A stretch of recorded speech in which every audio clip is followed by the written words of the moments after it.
श्री हरि भगवान को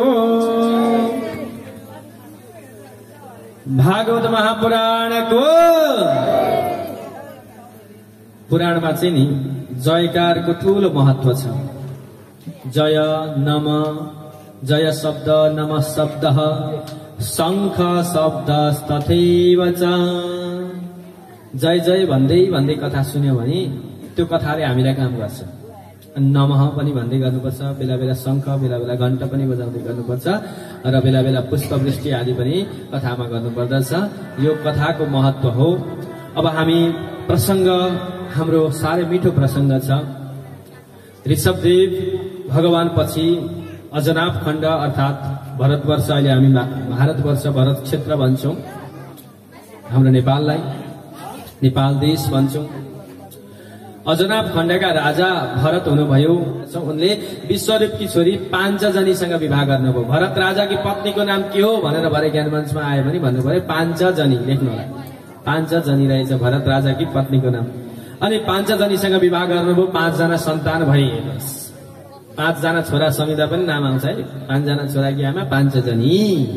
पाञ्चजनीसँग विवाह गरेर 5 भाइ छोरा भए। न्यायपूर्वक राज्य शासन गर्नुभयो। तपाई हाम्रो देशको राजाको कथा आइयो, हाम्रो देशको। र आनन्दपूर्वक राज्य शासन गर्नुभयो भरत राजाले। धर्मपूर्वक राज्य शासन गर्नुभयो। धेरै धर्म गर्नुभयो, यज्ञ गर्नुभयो। धन सम्पत्तिको पनि खाँचो थिएन त्यो राज्यमा। जनता सबै खुसी थिए। आफ्ना जनतालाई नै छोराछोरीलाई जसरी माया गरेर राज्य शासन गर्नुभएको थियो भरत राजाले। कति धेरै धर्मात्मा राजा हुनुहुन्थ्यो। यज्ञ गरिरहनुहुन्थ्यो, यज्ञ गर्नुहुन्थ्यो, जप गराउनुहुन्थ्यो, होम गर्नुहुन्थ्यो, साधु सन्तलाई मान्नुहुन्थ्यो, पितृ कार्य पनि गर्नुहुन्थ्यो, देव कार्य पनि गर्नुहुन्थ्यो। साह्रै धर्मात्मा राजा हुनुहुन्थ्यो। एक दिन आफूलाई वृद्ध भएको चाल पाउनु भएन। हामीमा एउटा दुर्गुण हुन्छ अरे, त्यो दुर्गुण हो बुढो भएको थाहा नपाउने दुर्गुण। म कहिले यतिको बुढो भएँ भन्ने कुरा थाहा हुँदैन अरे। 80 वर्षका आमालाई सोध्नु तपाईँ कहिलेदेखि बुढी हुनुभएको आमा भन्दाखेरि थाहा पाउनुहुन्न है। कहिले जस्तै लाग्छ होइन, त्यस्तै छु जस्तो लाग्छ। बुढो भयो, हामीमा भएको यो दुर्गुण हो नि। बुढो भएको चालै पाइँदैन क्या। मलाई अहिले पनि 17-18 वर्षको जस्तो लाग्छ। म कति बुढो भइसक्यो। तपाईहरू सबैलाई त्यस्तै हुन्छ। बुढो भएको चाहिँ थाहा पाइँदैन अरे। यो हाम्रो ठुलो नराम्रो गुण। बुढो भएको थाहा पाएर भगवानको भजन गर्ने। फेरि बुढो भएर मात्रै भगवानको भजन गर्नुपर्छ भन्ने पनि छैन। बुढो भएर मरिन्छ भन्ने छ र? युवामै पनि त जान सकिन्छ। मृत्यु हुनुभन्दा अगाडि सत्कर्म गर्ने भनेर त यहाँ राजा परीक्षितलाई सुखदेव स्वामीले बताउँदै हुनुहुन्छ। अनि यहाँ सुखदेव स्वामीले राजा परीक्षितलाई अब भरतजीको कथा सुनाउँदै हुनुहुन्छ। भरतजीले थाहा पाउनुभयो भरतजीमा त्यो दुर्गुण रहेन रहेछ, सगुण रहेछ। कुन? म बुढो भएँ भन्ने कुरा थाहा पाउनुभयो। अब म वृद्ध भएँ, म 60 वर्ष कटेँ। 60 वर्ष कटे पछाडि राज्य छोडिदिनु भयो। अनि आफ्ना जेठा छोरालाई राजा बनाइदिनु भयो। अनि अब पत्नीसँग, छोराछोरी, परिवारसँगको सबै माया मोहको त्यो डोरी जुन छ नि, परिवारसँगको, सम्पत्तिसँगको, धनसँगको, यस्तो डोरीलाई चुटाएर राजा भरत हाम्रो देशको जुन काली गण्डकी नदी भन्छौँ हामी, मुक्ति क्षेत्र जानु भएको छ। को जानु भएको छ नि मुक्ति क्षेत्र? काली गण्डकीको शिर। विश्वमा एउटा मात्र नदीमा शालिग्राम प्राप्त हुन्छ, जुन हो हाम्रो देशको कालीगण्डकी नदी। मुक्ति क्षेत्रबाट बगेर आउने कालीगण्डकी हुँदै हुँदै देवघाटमा त्रिशुलीसँग मिल्नुहुन्छ, अनि त्यस पछाडि नारायणी नदी बनेर बगेर जानुहुन्छ उँधो दक्षिणतिर। ती कालीगण्डकी नदीमा मात्र शालिग्राम पाइन्छ। तिनै शालिग्रामको नदीमा गएर अब तपस्या गर्छु, बुढो पनि भए, भगवान हरिलाई सम्झिन्छु, हरिहरि भन्छु, हरिहरि भन्छु, हरिहरि भन्छु, त्यतै बस्छु भनेर सबै मनमा वैराग्य पलायो। मुक्ति क्षेत्रमा पुलाहा आश्रम थियो एउटा, त्यहाँ अहिले पनि छ पुलाहा आश्रम, मुक्ति क्षेत्रमा पर्दछ। पहिले पुलस्त्य ऋषिले पनि त्यहाँ ध्वनि जगाएर ध्यान गरेर बस्नु भएको ठाउँ भएर पुलाहा आश्रम पनि भनिन्छ। पुलस्त्य ऋषिका आसन जमाउनु भएको ठाउँ, ध्यान गर्नुभएको ठाउँ। त्यहाँ गएर भरत राजाले अब तपस्या गर्न लाग्नुभयो। दिनै पछि सूर्यको साह्रै भक्त हुनुहुन्थ्यो। हेर्नुहोस्, अघि पिता पुर्खादेखि नै सूर्यका कथा, प्रियव्रतको वंशमा हुनुहुन्छ उहाँ। सूर्यको बडो उपासक हुनुहुन्थ्यो। जगत चक्षु, जगतका आँखा र जगतका प्रत्यक्ष देवता सूर्य। आँखाले सबैले देख्नुहुन्छ। तपाईहरुले भगवान कुन देख्नु भएको छैन? सबै भगवान देख्नुहुन्छ, तर सूर्यलाई अझै मजाले देख्नुहुन्छ नजिकैबाट नि। हो, सूर्य भगवान भनेका प्रत्यक्ष देवता, प्रत्यक्ष भगवान। सूर्यको उपासना गर्नुहुन्थ्यो। अब मनमा एक प्रकारको वैराग्य छँदै थियो। अब त्यहीँनेरि कालीगण्डकी नदीमै ध्यान गर्दा गर्दै गर्दा गर्दै त्यतिकै पछि प्राणलाई छोड्नुपर्छ भन्दै भन्दै भन्दै बस्नु भएको थियो। एक दिनको कुरा हो, बिहानै यो यस्तै माघ महिना रहेछ, जाडो महिना, जाडो महिना थियो, बिहानै थियो। अब सूर्य पनि अलि ढिलो ढिलो उदाउनुहुन्छ होइन। पूर्व दिशातिर फर्केर नदीलाई पनि हेर्दै, नदीको पनि दर्शन गर्दै सूर्य भगवानलाई अर्घ्य दिँदै हुनुहुन्थ्यो। भरत राजाले अर्घ्य दिँदै हुनुहुन्थ्यो। अर्घ्य दिने क्रममा अर्घ्य दिने मन्त्र हुन्छ एउटा, सूर्यलाई अर्घ्य दिने मन्त्र सबैले जान्नुपर्छ। केही आएन भने ओम घृणी सूर्याय नमः भन्नुपर्छ। घृणी सूर्याय नमः, अथवा त्यो पनि आएन ओम श्री सूर्याय नमः भन्नुपर्छ। अब आउनेले एहि सूर्य सहस्रांशो तेजो राशि जगतपते अनुकम्पय मां भक्त्या गृहाणर्गं दिवाकरः। हे दिवाकर, हे सूर्यनारायण भगवान, हे जगतका चक्षु, हे जगतका आँखा, हजुरलाई म यो जल चढाउँदैछु। मेरो तेज वृद्धि गराइदिनु होला, मेरो शक्ति वृद्धि गराइदिनु होला, मेरा मनोकामनाहरू पूर्ण गराइदिनु होला। ममा एक प्रकारको तेज शक्ति होस्। जसलाई अलि धेरै बढी अल्छी लाग्छ नि, अल्छी धेरै लाग्यो भने सूर्यको उपासना गर्नु, जाँगरिलो हुन्छ। र पढ्न आएन भने पनि सूर्यको उपासना गर्नु। टाउको दुख्छ भने पनि, शिर दुख्छ, कपाल दुख्छ भने पनि सूर्यको उपासना गर्नु, चट्टै हुन्छ। यो त मेडिकलको दबाई जस्तो मात्रै होइन। मेडिकलको दबाईले चाहिँ दबाउने मात्रै काम गर्छ, निको पार्दैन। दबाई हो नि त नाम, होइन? दबाई भनेर खानुहुन्छ, दबाको दबाई।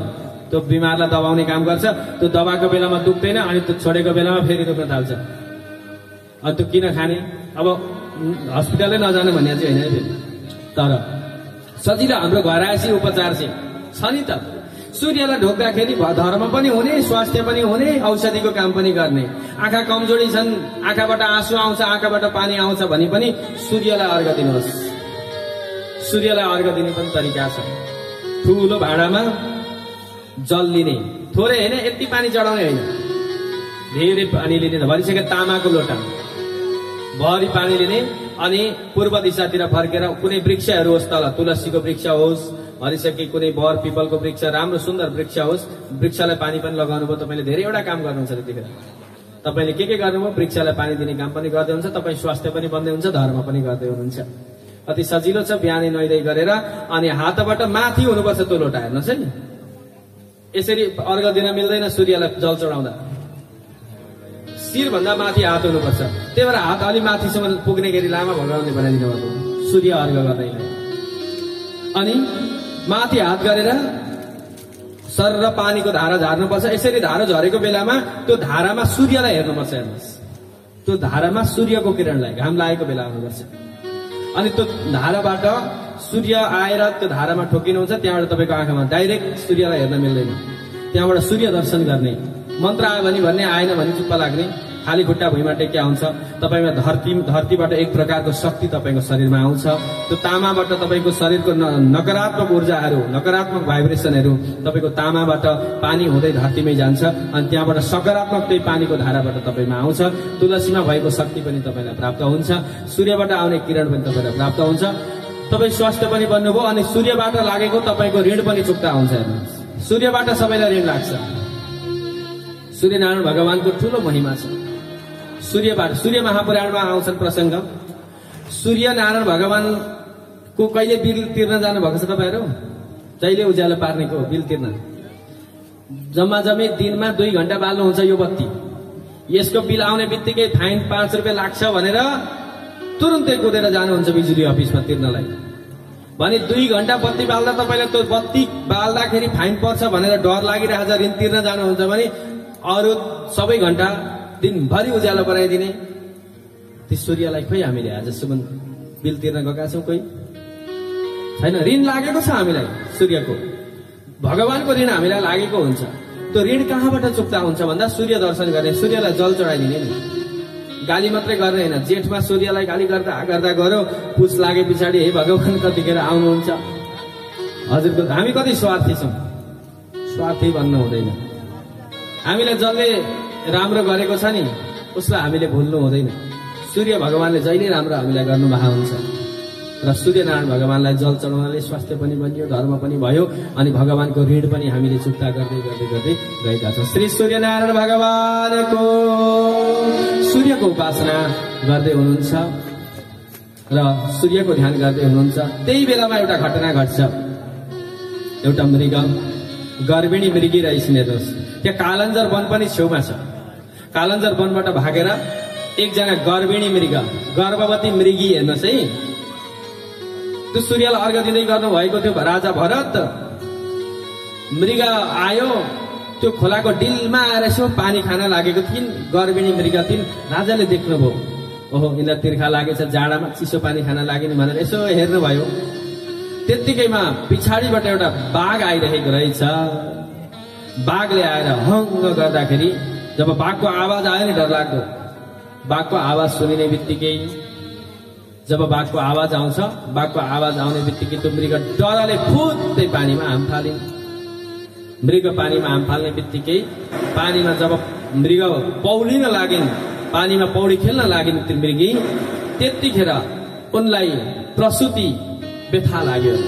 गर्भिणी थिइन् नि त, चिसो पानीमा माघ महिनामा उनलाई प्रसुतिको व्यथाले उनी छटपटिन लागिन्। त्यतिखेर उनले आफ्नो बच्चालाई जन्म दिन्, तर उनको प्राण बाँच्न सकेन, उनको प्राण गयो। यो हेरिराख्नु भएको छ कसले? राजा भरतले। साह्रै दया लाग्यो। मृत्यु हुने बित्तिकै त्यो मृगीलाई नदीले बगाएर लगिन्। अब त्यो पाठोको माया लाग्यो। सबै थोक त्यागेर आउनु भएको थियो नि राजा भरत। घर परिवार, श्रीमती, छोराछोरी, आफ्ना शाखा सन्तान सबैको त्यो मायाको डोरीलाई चटक्क चुडाएर त्यो भगवानको चिन्तन गर्न आउनु भएको। आज त्यो मृगको यति धेरै माया लाग्यो नि राजालाई, त्यति माया त राज्यको पनि लागेको थिएन। अनि आफूले दुःख पायो त आफूलाई धेरै दया लाग्यो, माया लाग्यो। अनि त्यो पाठोलाई नदीमा गएर आफैले निकाल्नु भयो। अनि पुष्पास गर्नुभयो। कपडा आफ्ना धोतीहरू थिए, पुष्पास गरेर आफ्नो आश्रममा लिएर जानुभयो मृगको पाठोलाई। आश्रममा लगेर आगो त पाइदिनु भयो, पुष्पास गराइदिनु भयो। आफूलाई खाना भनेर ल्याएका दुधहरू पान गराइदिनु भयो र मृगलाई पालन गर्न लाग्नुभयो। अब मृगको मोहमा फस्दै हुनुहुन्छ राजा। 1 दिन 2 दिन गर्दै गर्दै गर्दै त्यो मृग त राजाको साथी बनिदियो। मृग साथी बन्यो। आज भोलि हुँदै हुर्किँदै छिटै हुर्किन्छ नि मृगको बच्चा, होइन? हेर्दा कति राम्रो हुन्छ, पहिलो सुन जस्तै, होइन? मृग कति राम्रो, कति सुन्दर छ। आउँछ कहिले ढाडमा चढिदिन्थ्यो गायत्री जपिरहेको बेलामा, कहिले अब मृगले चलाउन थाल्यो राजालाई। अनि गर्दै गर्दै दिनहरू बित्दै गयो। समय बित्दै गइसकेपछि मृग हुर्किँदै गयो। 1 दिनको कुरा हो। राजा त मृगप्रति मोहित बनिसक्नु भएको थियो। मृगको माया साह्रै राजालाई लाग्न थालिसकेको थियो। धर्म कर्म पनि कम्ती हुन थालेको थियो। हेर्नुहोस् है, हामीले पनि त बाख्रा पशुपालन गरेका छौँ भने कर्म गरिरहेको बेला ला त्यो फुको होला नि, त्यसले बिगार गरेर होला नि, कहाँ गयो होला नि भन्ने लाग्छ नि मनमा, होइन? त्यस्तै राजालाई अब सबै छोडेर आउने राजालाई त्यहाँ मती बिग्रेको छ। अब मृगको याद आउँदैछ। भोलि पर्सिपल्ट मृगको हुल आयो त्यहाँनेरि। राजा ध्यान गर्दै हुनुहुन्थ्यो। मृगको हुलमा मिसिएर त्यो मृगको पाठो पनि आफ्ना अरू साथीहरूसँग, हेर्नुहोस्, जो जे हो नि त्यहीसँग जान्छ। जब हामीले अरूलाई जबरजस्ती आफ्नो बन्देजमा पार्न खोज्छौँ नि, त्यो बन्देज हुँदैन। त्यो मृग मृगै हो, मान्छेसँग मृग बस्दै बस्दैन, पशुसँग पशु नै बस्ने गर्दछ। त्यही भएर मृग त्यहाँबाट आफ्नो हुलमा बथानमा गए। मृग गइसके पछाडि राजा विलाप गर्न लाग्नु, हे मृग अब भगवान छोडिदिनु भयो सम्झिन, हे मृग हे मृग हे मृग, मेरो पाठो मेरो छोरो के भन्नुहुन्थ्यो त्यति भन्नु थाल्नु, मेरो मृग मेरो मृग मृग मृग भन्दा भन्दै भन्दै खोज्दै खोज्दै जानुभयो। हुलमा कहाँ चिन्नु, अब सबै उस्तै छन्, मृग कुन हो कुन हो। अब मृगले चिन्नेवाला छैन। जाँदा जाँदा वनमा खोज्दै खोज्दै जानुभयो। फेरि फिर्केर आउनु भने कालान्जर वनमा गएर त्यहीँनिर मृगलाई सम्झिँदा सम्झिँदै सम्झिँदै सम्झिँदा सम्झिँदा सम्झिँदा सम्झिँदा राजा भरतको गोविन्दाय नमो नमः प्राण गयो। भरतजीको प्राण गयो। शास्त्रले भन्छ अन्त्य यामति सा गति, मर्ने बेलामा जे सम्झेको छ नि अर्को त्यही गति प्राप्त हामीलाई हुन्छ। बेलुका सपना देख्ने बेला, निदाउने बेलामा तपाईँले धेरै के सोच्नुहुन्छ, धेरै के सम्झिनुहुन्छ, त्यही सपनामा देख्नुहुन्छ नि कहिले कहिले। त्यस्तो भएको छ नि, होइन? सुत्ने बेलामा, निदाउने बेलामा जे सम्झिनु भएको छ सपनामा प्राय त्यही देखिन्छ। त्यस्तै मृत्यु पनि यस्तै हो। महानिद्रा हो नि त मृत्यु। मर्नुभन्दा अगाडि जे सम्झेको छ नि त्यही जुनी प्राप्त हुन्छ भन्छ शास्त्रले। अन्त्य यामति सागति, भगवानलाई सम्झ्यो भने भगवानको लोभ प्राप्त हुन्छ, र संसारको लोभलाई सम्झिनु भने संसारमा फेरि लोभी बनेर आउनुहुन्छ। छोरा नाति सम्झेर मृत्यु भयो भने छोरा नाति नै भएर आउनु पर्ला, त्यही घरमा पुनर्जन्म होला। त्यही भएर मर्ने बेलामा भगवानलाई सम्झिनु पर्दछ। राजा परीक्षितलाई भन्दै हुन्छ तपाईँको मर्ने दिन आउँदैछ राजन, भगवानलाई सम्झिनुहोस्। आज भरतको उदाहरण दिँदै हुनुहुन्छ। भरत राजाले नि मर्ने बेला मृग सम्झेको कारणले गर्दा अर्को जुनी मृग भएर जन्मिनु भयो। राम्रा राजा के हुनुभयो? मृगै भएर जन्मिनु भयो। मृग भए तापनि अघिल्लो जन्मको स्मरण भयो। म त राजा थिएँ, यस्तो थिएँ यस्तो थिएँ, मेरो बुद्धि बिग्रियो, अन्तिममा मृगको मायामा परेर म मृग भएको हुँ। अब म मृगको हुलमा जाँदिनँ भनेर एक्लै बस्न लागेँ। अब कहिले म मर्नु, अर्को छोरा त फेर्नु पर्यो नि, होइन? जन्मेपछि त मर्नु पर्छ। अनि त्यही कालीगण्डकी नदीमा डुबुल्की मारेर घाँटी अलिकति माथि निकालेर आफ्ना काललाई पर्खिँदै, समयलाई पर्खिँदै पर्खिँदै पर्खिँदै पर्खिँदै गए। एक दिन त्यो मृग शरीर पनि त्यहीँनेरि छोडिदिए। त्यो आत्मा गएर सिधै एकजना ब्राह्मणका घरमा जान्छ। हेर्नुहोस्, अंगिरा गोत्रका गोत्रीय ब्राह्मणका घरमा त्यो आत्माले अब जन्म लिन जाँदैछ, फेरि पुनर्जन्म हुँदैछ। जब इच्छा शक्ति हामीमा हुन्छ नि, इच्छा शक्ति हुँदाहुँदै मृत्यु भयो भने, अब संसारको लोभ हुँदाहुँदै मृत्यु भयो भने फेरि अर्को जन्म हुन्छ। त्यो भोग्नको लागि आइछ। पाप गरेको छ त्यो पापलाई भोग्न आइछ, धर्म गरेको छ त्यो धर्मलाई भोग्न आइछ, र कस्ता कर्म गरेको छ त्यसलाई भोग्न आइछ। अब मुक्ति हुनुपर्ने छ। एकजना ब्राह्मणका घरमा जन्म लिनुभयो भरतले। ब्राह्मणका घरमा ती ब्राह्मण गुरु हुनुहुन्थ्यो, जजमानी गुरु हुनुहुन्थ्यो। दुईटा श्रीमती रहेछन् हेर्नुहोस् गुरुका। कान्छी श्रीमतीको कान्छो छोरो भएर जन्म लिनुभयो। ती जन्मिने बित्तिकै आमाको मृत्यु भयो, जेठी आमाको पनि मृत्यु भयो। अनि गुरु ती ब्राह्मणलाई चिन्ता लाग्यो, यो कान्छो पछि जन्मेको छ, यो टुक्रो छ। जेठीपट्टि 2-3 भाइ छोराहरू थिए, जेठीपट्टि छोराहरू थिए, र जेठीपट्टिका छोराहरूको विवाह पनि गरिदिनु भएको थियो ब्राह्मणले। र दाजु भाउजू थिए त्यहाँ, सौतेला दाजु भाउजू हेर्नुहोस् है। अनि ती भरत, ती जुन राजा मृग भएका थिए, ती त्यहाँनिर जन्म लिए। त्यहाँ न्वारण गर्दाखेरि यसो नाम नक्षत्र राख्दै जाँदाखेरि त्यो जन्ममा पनि उनको नाम भरतै भयो हेर्नुहोस्। अनि उनले मनमा सोच्न लाग्यो, ओहो योभन्दा 3 जन्म अगाडि पनि म भरत राजा थिएँ यो देशको, मृग भए मेरो बुद्धि बिग्रेर। अब अहिले पनि यो संसारको माया मोहमा फसेँ भने नि अब पनि म फेरि मेरो पार हुँदैन। अब चाहिँ म चुप लाग्नु पर्यो, अब म नबोल्नु पर्यो, म अब केही संसारमा लाटो जस्तो भइदिनु पर्यो, लाटो जस्तो भइदिनु पर्यो, नसुन्ने जस्तो भइदिनु पर्यो, नबोल्ने जस्तो भइदिनु पर्यो, नदेख्ने जस्तो भइदिनु पर्यो, सिधा बनिदिनु पर्यो, सोझो बनिदिनु पर्यो। यसो गर्दा त संसारमा मलाई घरबाट खेदाइदिन्छन्, खेदाए पछाडि भगवानको चिन्तन गर्न पाइन्छ, अनि चिन्तन गरियो भने परमात्माको दर्शन पाइन्छ भनेर उनी जड भए। हेर्नुहोस्, त्यसै दिनदेखि उनको नाम जड भरत भनेर सबैले भन्न लागे। अब उता पिताको पनि मृत्यु देहान्त हुन्छ हेर्नुहोस्। पिताज्यूले पनि छोडेर जानुभयो। दिनका दिन उनको वृत्ति सँगसँगै उनी चुप्प लाग्थे। उनलाई थाहा थियो कि म संसारको मायामा संसारको मोहमा म फस्न चाहदिन भनेर चुप्प लाग्नुहुन्थ्यो।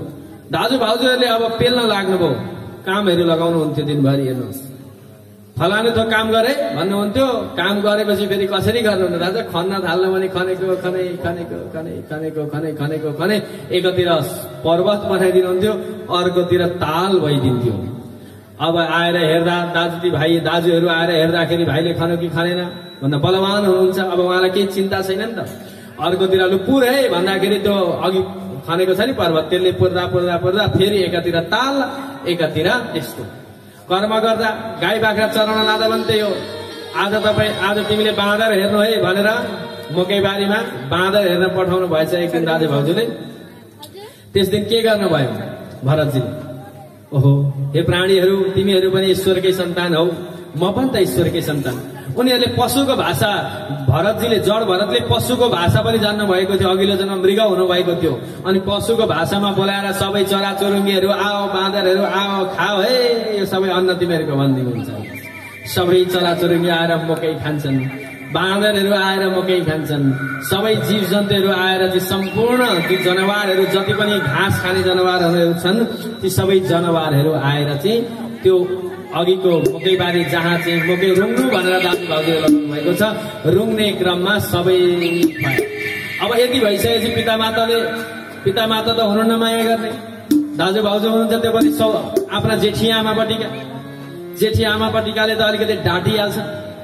अब अरू बेला काम गर्दा खन्दा त कति गाली गर्दै भने अब त्यस दिन भएको अन्न सबै पशु पक्षीलाई खुवाउँदाखेरि साह्रै गाली गरे। हेर्नुहोस् जड भरतलाई, हे मूर्ख, हे लाटा, बोल्नुहुन्न थियो। उहाँलाई मनमा लाग्थ्यो कि मलाई गाली गर्छन्, यो शरीर त के हो र? हिजो मृग भएको थियो, अस्ति राजा भएको थियो शरीर, यो आत्मा हो नि त अजर अमर। यिनीहरूले गाली गरेकाले यो आत्मालाई दुख्दैन, यिनीहरूले कुटे भने यो आत्मालाई कुट्न सक्दैन भन्ने मनमा सोच्नुहुन्थ्यो।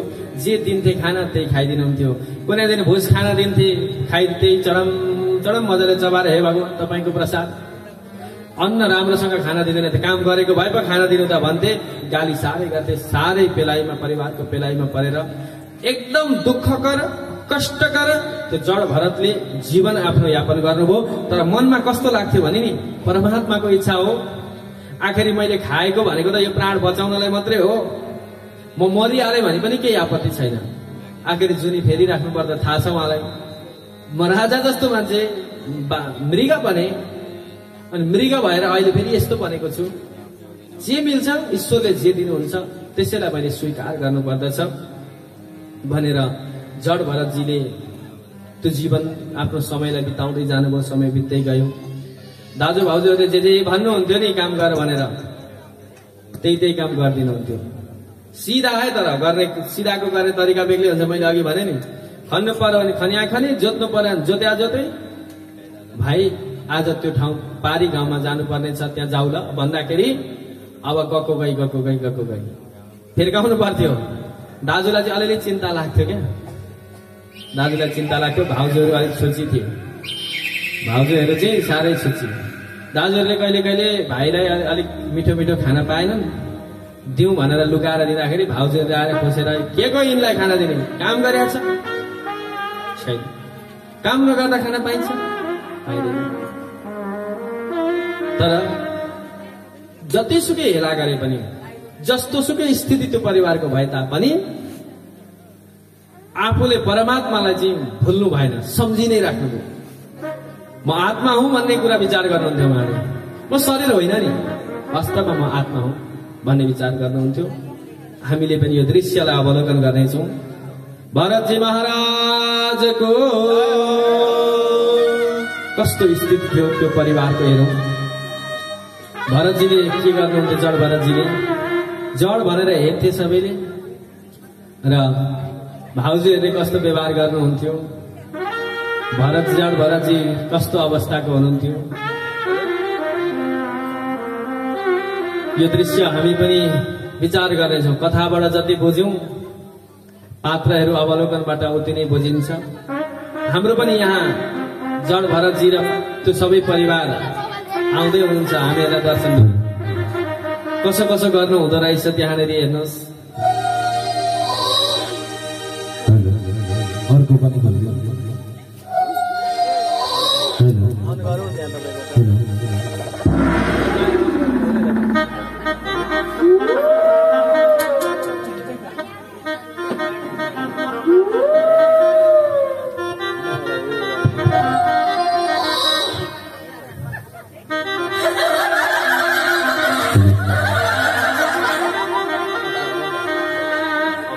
सुन अब के भन्नु तिमीलाई खै मैले के भन्नु र साह्रै गाह्रो पर्यो त्यो भाइ भनाउँदोले पनि घामसाम गर्दै कहाँ गएको के गर्छ गाउँ फेरि डुलेर भिगारी मात्रै